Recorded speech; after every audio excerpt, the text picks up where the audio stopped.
On Menorca's wild northeast coast lies Grau, white fishermen's houses and calm, clear waters.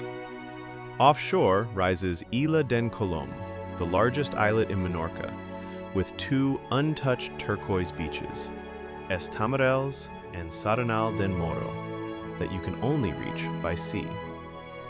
On the mainland stands the Torre de Sa Torreta, built by the British around 1800. Its most special resident, a lizard found only here on Colom.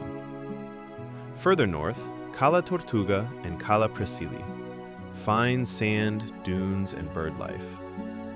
Then the landscape turns lunar.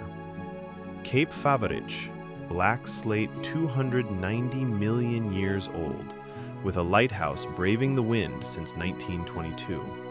A Menorca you can only discover from the sea.